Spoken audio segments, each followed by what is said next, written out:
la charla de hoy he traído, lo primero, a un buen amigo, que creo que es lo más importante, y lo segundo, a una persona que a lo mejor nunca le he dicho esto y hoy lo va a escuchar por primera vez. Alguien que para mí es un referente máximo y absoluto, ya no en el periodismo, sino en lo que es ser un reportero de raza, un reportero de verdad. Alguien que hace ya 10, 11 años que conocí y con el que creo que me unen muchas cosas, entre otras, que más allá de resultados, títulos, porcentajes, el deporte pues esconde muchísimas cosas, que detrás del deporte hay personas, detrás de esas personas hay historias, y yo creo que una de las mejores personas para contar todo esto, por lo menos desde mi punto de vista, siempre ha sido Jacobo Rivero. Muy buenas. Muy buenas, Antonio, muchas gracias por tus palabras. Es la verdad. Además, la gente que nos conozca y que sepa la relación que tenemos, pues entenderá esto. El que no, bueno, pues tú y yo nos conocimos hace, pues eso, 10, 11 años, Nueva Orleans mediante. Sí. Para grabar un reportaje para televisión sobre la época post-Katrina, Gravis Vázquez, los latinos en Nueva Orleans, y un poco ese es el motivo por el cual quería tenerte en el canal. Porque sí que es verdad que alguien como tú, que colabora con diferentes medios, que ha publicado varios libros, que ha estado en televisiones, radios, prensa escrita, de todo, y que sobre todo ha viajado mucho, pues conoce muchísimas historias detrás del deporte de las que a lo mejor la gente no sabe, ¿no? Bueno, siempre me gustó esa especie de leyenda que tenía antiguamente el New York Times, ¿no? De si quiere conocer el resultado, busca en cualquier lugar, ¿no? Pero si quiere conocer las historias que hay detrás, consulte la prestigiosa y muy premiada sección de deportes del New York Times. Y bueno, siempre me han interesado efectivamente, como sabes y como tú también creo que compartimos, esas historias que hay detrás o más allá del resultado, ¿no? El resultado final, bueno, pues es una noticia muy inmediata que se consume muy rápidamente y que llega de Boston a Burkina Faso ahora con internet en segundos, ¿no? Pero las historias que hay detrás siempre me han parecido apasionantes, ¿no? Y que le dan mucho valor al deporte también. ¿Por qué el deporte? Porque yo que sé de ti, eres un amante de la música, amante del deporte, un tío, creo que con la mente muy abierta, ¿no? Que toca varios campos, pero ¿por qué el deporte? Bueno, primero porque estudié en el Ramiro de Maeztu y como siempre dice Pepe Hernández, ahí nos enseñaban matemáticas, inglés, latín y baloncesto, ¿no? Entonces ahí empezó todo. Y luego porque creo que el deporte en su conjunto, en cualquiera de sus disciplinas, es un evento cultural alucinante. Y pocos eventos culturales reúnen a tantísima gente y generan también tantísima cultura deportiva. Hay libros increíbles sobre fútbol, sobre béisbol, sobre cualquiera de las disciplinas deportivas, atletismo, alpinismo. Y luego yo creo que no entiendo muy bien por qué no entra esta idea de que es una manifestación artística, cultural, ¿no? Y parece que está disociado el deporte de la cultura, ¿no? A mí me gusta, como has dicho, muchísimo la música. Soy un fanático de la música. Pero hay elementos muy comunes con el deporte también, en la formación, en lo que tiene que ver con la compenetración en un equipo, los solistas, la improvisación individual, colectiva, bueno, hay muchos elementos. Entonces, bueno, siempre me ha parecido que el deporte precisamente es una posibilidad también de formación de personas, de construcción de sociedades como más cuidadosas con su entorno, en fin, estas historias. Además, alguien como tú que vive donde vives, que no vamos a decir la calle, el número y el piso, pero sí podemos decir que vives en Lavapiés, ¿no? Efectivamente. Es un entorno multicultural al máximo y en el que yo creo que precisamente el deporte también hace un favor muy importante a la sociedad, ¿o no? El deporte ha sido súper útil en Lavapiés porque ten en cuenta que aquí viven, creo, aproximadamente, no conozco el dato exacto, pero personas de 85 orígenes diferentes, de 85 países diferentes. Se habla multitud de lenguas. Y yo en las canchas de baloncesto de aquí de Lavapiés he conocido a chavales que acababan de llegar de Camerún y que no tenían ningún amigo, que no hablaban lenguaje, y enseguida jugando al baloncesto, pues entablas ya unos códigos de complicidad que se han desarrollado a lo largo del tiempo. Yo he visto crecer a multitud de chavales que luego pues haces tu vida cotidiana con ellos, o que son tus vecinos, o que tienen un problema, o que necesitan un recurso y tú les puedes echar un cable. Y hay un club de fútbol, por ejemplo, aquí bastante bastante importante a nivel de lo que es la comunidad del barrio, que son los Dragones, que es un club de fútbol, y también ellos hacen un trabajo espectacular y es un lugar de convivencia, de construcción de cuidados, bueno, de una serie de sinergias que yo creo son muy estimulantes. Y además me gusta la mezcla, soy partidario, creo que afortunadamente vamos hacia sociedades cada vez más multiculturales y esto es inevitable, eso no se puede frenar, por mucho que algunos lo quieran intentar, eso es inevitable y yo creo que eso es una riqueza para las sociedades. Que muchas veces nos pensamos que la típica historia de el chaval al que el baloncesto, el béisbol, el fútbol saca de las calles para evitar peligros, drogas, crimen y etcétera, etcétera, tiene que pasar siempre, ¿no?, en barrios pobres de Estados Unidos y en el resto del planeta no sucede nada de eso. Pero tú que has viajado mucho, como decíamos al principio, que yo tengo esa envidia de todavía no haber visitado ni Israel ni Palestina, como sí que has hecho tú y tal. ¿Realmente el deporte funciona igual en todos los lugares del mundo? En muchos de ellos, la verdad. Yo creo que de verdad que es un lenguaje universal y yo he tenido la suerte de viajar mucho, también la he buscado, también he sido un tipo que ha insistido mucho, estaba en Sarajevo con mitos del baloncesto bosnio, he estado en Nueva York, he estado jugando al baloncesto en Nueva York contigo, de hecho. He estado en Vietnam jugando al baloncesto, he estado en muchísimos países, en Belgrado, o sea, en diferentes tipos de sociedades. Y sí que creo que el deporte tiene esa capacidad de ilusionar, es un juego y se juega para divertirse, cualquiera de los deportes. Eso ya es la leche, o sea, ya a partir de esa primera etapa, entonces en lugares muy jodidos, jugar para divertirte tiene un sentido tremendo, ¿no? Porque te va de otras circunstancias que son más complejas, más complicadas, lo que sea. Yo creo que esa capacidad, y como te digo también, que creo que es un elemento cultural, en la antigua Yugoslavia, tú estás en una conversación de baloncesto y es impresionante los conceptos, o en Estados Unidos también, ¿no? Con entrenadores veteranos, ¿no? Cómo te cuentan, oye, pues este movimiento, cómo se entrena esto, o esta escuela, o cómo X universidad practica esta metodología, en fin, una serie de cosas que yo creo son muy interesantes siempre, ¿no? Y lo bueno de viajar, hombre, si hiciéramos magia, pues siempre te ganas a la gente, ¿no? Porque haces un truco de magia y tal, pero bueno, no está mal viajar con un balón desinflado. No siempre, que los magos no caen bien a todo el mundo, ¿eh? Exacto, si te la juegas. Pero bueno, con un balón desinflado, un hinchador, unas zapatillas, las metes ahí y muchas veces se da la oportunidad de conocer a mucha gente y de entrar de otra forma a lugares donde en principio pues eres más ajeno, ¿no?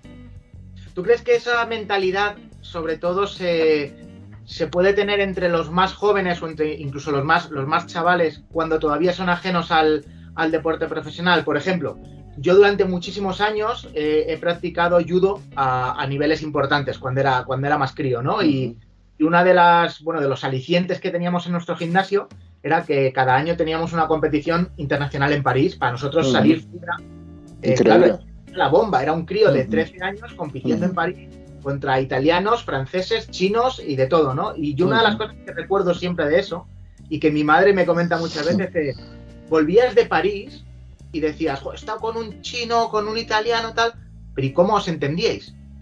No nos entendíamos, pero nos contábamos chistes y nos reíamos. Y yo creo que no, nos reíamos, nos entendíamos y nos comunicábamos por ir todos con un kimono y porque todos hablábamos ese mismo idioma, ¿no? ¿Tú crees que los chavales están como menos, por decirlo así, menos contaminados mentalmente y el deporte significa para ellos una vía de comunicación mejor que para los adultos, quizás?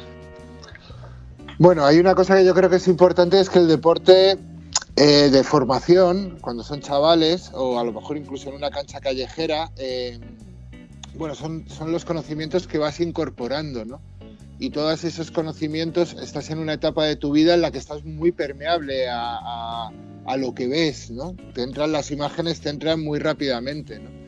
Y a lo mejor tú vives en un contexto, por decirlo de alguna forma, de clase media alta blanca, por decir uno, de los 25.000 contextos que podría haber, y salir de esa realidad e ir a jugar a lo mejor a un barrio jodido de Chicago, con chavales de otras razas, de otros backgrounds, con otras historias detrás, con chicos, con chicas, con lo que sea, obviamente te abre la mente. Yo creo que eso, por supuesto. Y sí que pienso que es verdad que cuando eres un chaval eres más impresionable a ese tipo de contactos, ¿no? Porque te aportan muchísimo, pero no necesariamente. Y me acuerdo de una cosa que has dicho con lo del judo, de cómo os entendíais, que yo conocí a un tipo que se construyó una casa en un valle y se la traían le traían una casa de Polonia de madera, de estas prefabricadas. Entonces llegó el camionero y claro, el camionero era polaco y el tipo era de Bilbao, no se entendía nada. Pero el camionero tenía puesto AC/DC, AC/DC, de la música, y el otro era fanático también de AC/DC. Me dijo, bueno, nos lo pasamos de puta madre, enseguida nos entendimos. Y dices, ¿pero cómo? Si no habláis ni inglés ni... No, porque a los dos nos gustaba AC/DC y ya... Por eso te digo que es un elemento cultural. A veces las conexiones son mucho más circunstanciales de lo que pensamos, ¿no? Y es verdad que hay que buscarlas y estimularlas, ¿no? Yo creo que eso es bueno. El deporte profesional puede, no te voy a decir prostituir, pero sí puede malear un poco ese factor social de lo que es el deporte amateur o de barrio o de categorías inferiores. Uh-huh. Te pongo un ejemplo.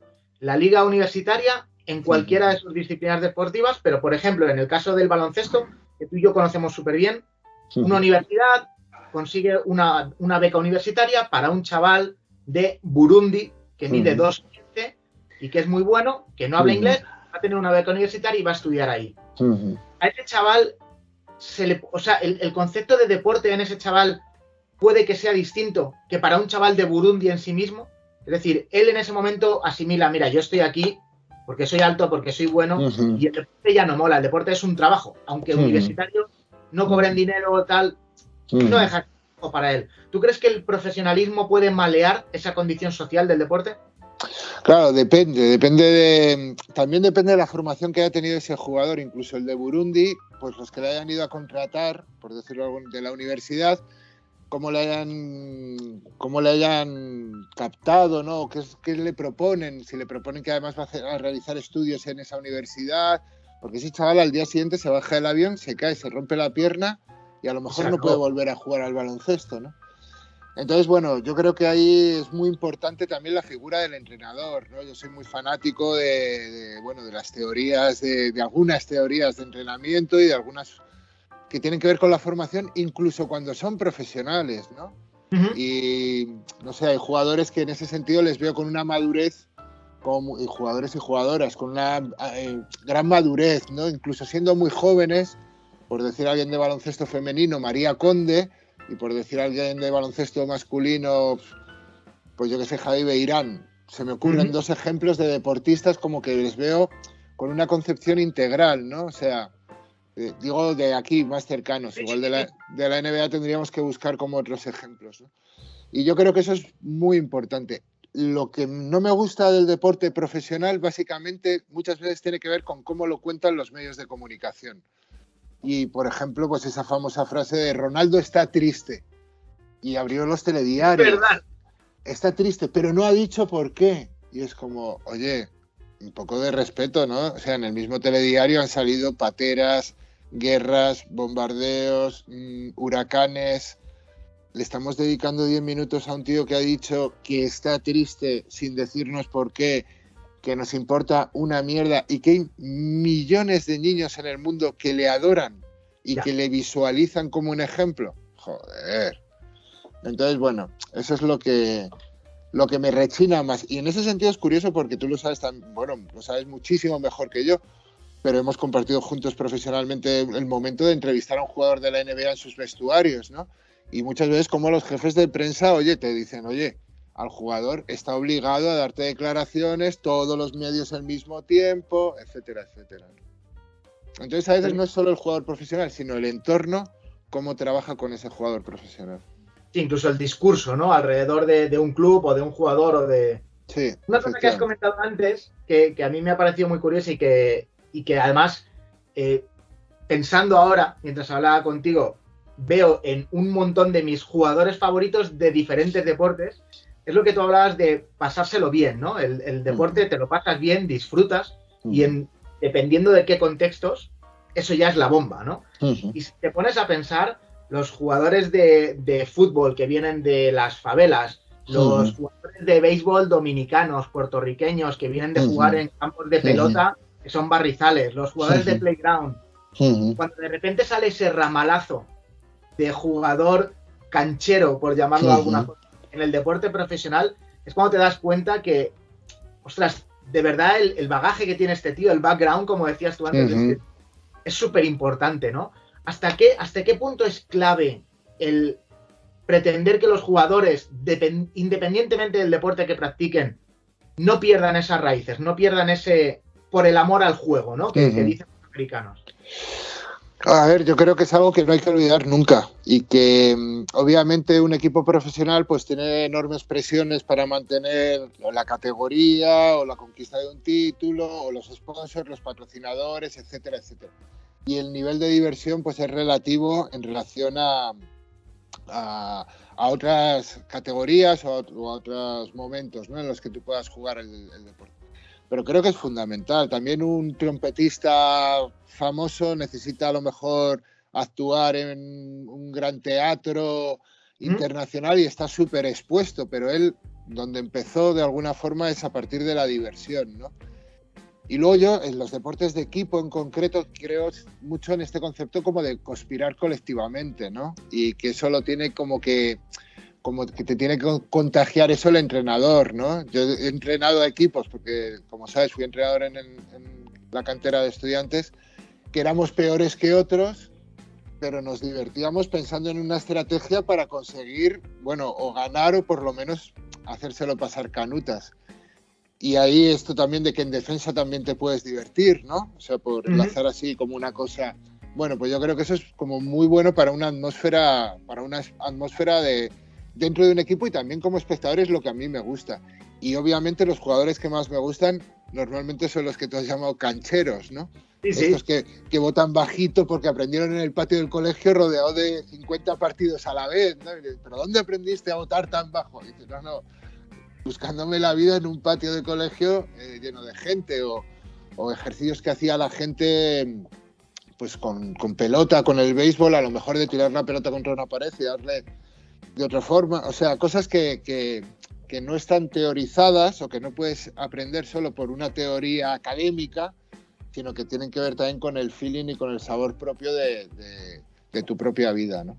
Sin embargo, parece que muchas veces esos cancheros, cuando se divierten, como que al resto les jode, ¿no? Es como sí. Bueno, pasó con Sergio Rodríguez, ¿no? Esa capacidad que tenía, como que tiene Sergio, ¿no? De fabular, ¿no? Esto que dijo también Pepu, que tampoco es que le quiera yo citar mucho, pero bueno, como comentarista de televisión, esto de tiene swing, ¿no? Decía, el Chacho tiene swing, el Chacho tiene swing. Es verdad que otros entrenadores le pone de los nervios y que otros aficionados pues tampoco les dice nada, ¿no? Pero bueno, para eso está... Igual Tim Duncan no tenía ese flow, ¿no? Pero es un jugador increíble de ver. A mí me encanta, ¿no? Sus movimientos, esa elegancia, esa... Igual no tenía ese flow o igual no tenía ni flow, ¿no? Igual no tenía ni flow. O igual no tenía ni flow, efectivamente. Pero bueno, algo tiene. Porque yo creo que Tim Duncan era un tipo...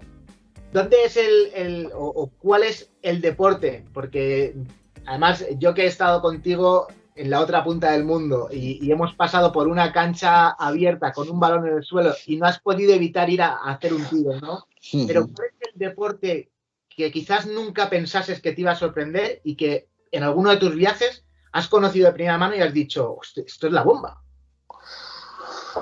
Pues la verdad es que hay varios, pero sinceramente te diría que el tenis es un deporte que me sorprendió, por ejemplo, porque, bueno, lo asociamos un poco como un deporte de élite, de alguna forma, o muy poco popular, ¿no? Pero estuve viviendo un tiempo en Londres y me sorprendió la cantidad de canchas de tenis que había en los playgrounds, en los parques y tal, ¿no? Y fue de un deporte que nunca había mirado con especial atención a decir, hostia, qué deporte más flipante. Y luego otro, pero ya este sí que me gustaba mucho, que me alucinó, es en China cuando estuve el ping-pong, ¿no? El tenis de mesa, que ya me dejó loco. O sea, de ver la cantidad de gente cómo jugaba, de ver no sé, como también una conexión, ya esto es un poco idea de olla, incluso tipo casi ajedrez, o sea, la Ajá. gente jugando como tú, con una capacidad de mover las fichas y de tener una lectura del juego como muy bestial, ¿no? Me gustó mucho, la verdad. Esto cualquiera puede sacarlo de contexto, pero tú te crees que eres bueno jugando al ping-pong hasta que juegas con un chino, ¿no? Efectivamente, sí, sí, sí. Prácticamente, sí. Y de repente le ves que se pone como 3 metros más lejos de la mesa y dices, joder, pero ¿dónde va este tío? ¿Dónde ¿Sabes? vas? ¿Dónde Y te vas? ves devolviendo así como un loco y claro, tiene sentido, porque el tipo, ¿sabes? Sí, sí. Oye, Jacobo, yo a veces cuando la gente me pregunta por ti y intento explicar a lo mejor qué es lo que haces o intento darles como una definición de Jacobo Rivero, no sé si a lo mejor te parecerá bien o no, pero siempre digo que para mí Jacobo Rivero es un reportero de guerra, pero de deporte. ¿Tú cómo te ves cuando viajas? ¿Tú cómo cuando piensas, tío, ¿qué estoy haciendo? O sea, estoy haciendo las maletas para irme, pues eso, a Vietnam.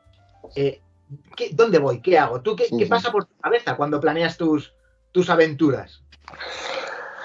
Me gusta mucho esa definición, la verdad. Me siento honrado, no lo había pensado así nunca. Me gusta no molestar, eso es lo primero. Me gusta conocer a la gente y intentar conectar con su mirada del mundo, con lo que le inspira los paisajes, con lo que le inspira el día a día, el deporte, una cancha, un balón. No tengo,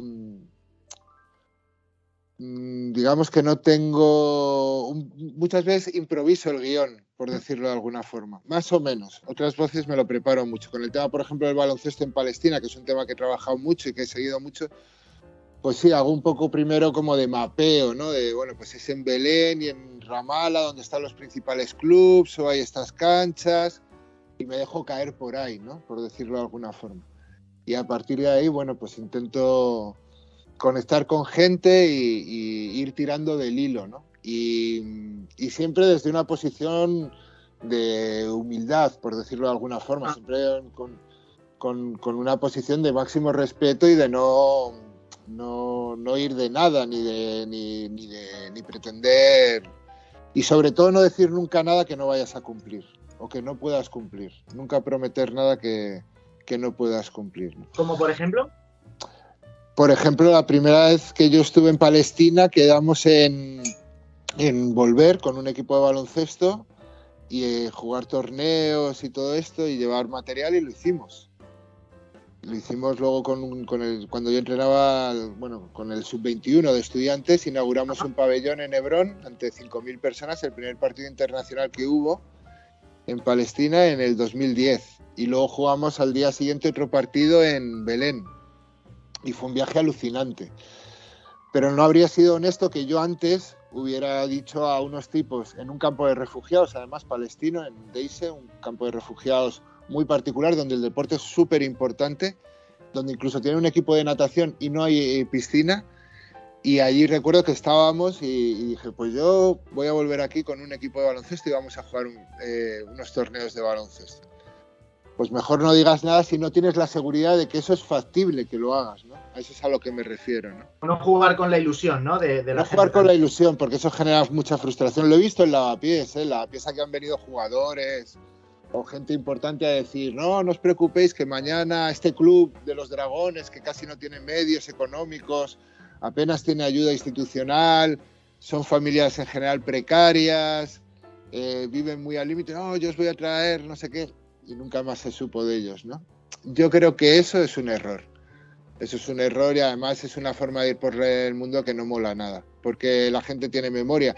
Muchas veces en muchos países la gente tiene el tiempo. En el Sáhara te dicen, tú tienes el reloj, pero yo tengo el tiempo, porque la vida es muy larga. Tú puedes estar viendo las horas y sabes que dentro de una hora, pero alguien que vive en un campo de refugiados en el Sáhara, 1 año, 2 años, 3 años, son cosas que tienen otra dimensión, ¿no? Entonces, bueno, cuando viajo, y a lo mejor viajo porque hago una cobertura, imagínate, de una noticia de actualidad o una noticia política, sí que trato de buscar dónde está jugando la gente de esa zona algún deporte, porque creo que ahí siempre va a haber alguna historia que contar o gente interesante que conocer. Oye, Jacobo, ¿cuántas bofetadas de realidad te has llevado gracias al deporte? Fíjate que no he dicho por culpa del deporte, sino gracias. Pues bastantes. Y algunas muy cercanas, en el sentido de que muchas veces lo que tú más quieres es lo que peor te trata, por decirlo de alguna forma. Entonces tú puedes ser fanático de yo qué sé, de Estudiantes o de los Knicks o del Real Madrid o del Barça y tal, y de repente pues llevarte pues un buen revés, ¿no? Pero en fin, no sé, la vida es así, nadie regala nada, yo qué sé, hay que seguir confiando en el género humano o en una parte del género humano, que siempre hay buena gente, y seguir un poco manteniendo una ética de trabajo y de compromiso que sea coherente, ¿no? Yo creo que eso pues nos da mucha tranquilidad en la vida, ¿no? Está la historia esta de Mirza Elibašić, ¿no? Que su hijo, cuando durante la guerra en Yugoslavia, él sale con su familia, van a Treviso, deja ahí a su familia y luego él vuelve para estar en Sarajevo durante los bombardeos, porque sabe que al ser Mirza Elibašić la noticia va a tener más repercusión internacional. Y su hijo Danko le dijo: oye, yo no sé por qué nos dejas en Italia, ¿cómo me puedes abandonar para volver a Sarajevo? Que es muy duro para un padre separarse de un hijo, ¿no? Y el Mirza Elibašić le dijo: algún día lo entenderás, ¿no? Y ahora Danko, su hijo, camina por Sarajevo y le saluda a todo el mundo le aprecia y todo el mundo le respeta, ¿no? Yo creo que cuando mantienes esa coherencia, pues bueno, igual no estás invitado en las zonas VIP o en los grandes aperitivos de los grandes eventos, pero bueno, hay otros más entretenidos, ¿no? Y con mejor gente muchas veces. ¿Tú crees que esa es la imagen que dejas cuando viajas fuera o cuando sales a algún lado? Bueno, no lo sé, tampoco. Lo que sí que te puedo decir es que tengo muy buenos amigos en muchos lugares del mundo. Entonces, eso, para mí eso es una virtud, eso es un tesoro. La amistad es una cosa que tiene un valor alucinante, sinceramente. Lo valoro mucho, ¿no? Entonces tengo la suerte pues que ahora voy a Nueva Orleans, por decirte un sitio, y tengo en casa de una amiga y, por ejemplo, para mi último libro pues me han dado muchísimas facilidades, o voy a otros sitios y mantengo esos contactos, ¿no? Bueno, está bien. Eso es lo que quería hablar, porque tú lo has mencionado al principio nada más que un poquito, pero está el deporte, está la música y otra de tus grandísimas, no sé si pasiones, pero yo creo que sí, es la literatura. Y justo tú has hablado de ello, ¿no? A lo mejor voy a hacer una cobertura de una noticia política y aprovecho para intentar buscar alguna historia relacionada con el deporte, y de ahí muchas veces pues salen cosas que acaban plasmadas en dos títulos que para mí tienen un valor especial, ¿no? Que es el ritmo de la cancha y Bulbancha, que siempre lo digo mal, tío, siempre que me preguntan lo digo mal. Bulbancha. Porque en cierto modo noto como que yo he estado ahí, ¿no? Que yo he visto de dónde, cómo trabajas, cómo se hacen las cosas, y como que a lo mejor tengo otra visión de lo que leo porque te conozco, ¿no? Pero es eso, ¿cuánto de importante crees que es la literatura para expandir estas historias? En una época en la que hay podcasts, en la que hay entrevistas en la tele, en YouTube, en 1000 lados, y tú tienes ahí una pared llena de libros. Sí. Sin embargo, ¿cómo de importante es eso? Bueno, bueno, igual es una idea un poco utópica. Valoro muchísimo la palabra escrita. Me parece que el libro, dentro de todos los formatos que existen culturales, ¿no? El libro es un elemento especial. Es un elemento especial porque bueno, hay mucho trabajo detrás. Escribir un libro es una cosa que tú también conoces, que requiere mucho tiempo, requiere también una reunión contigo mismo muy importante, o sea, es una especie de trabajo interior profundo.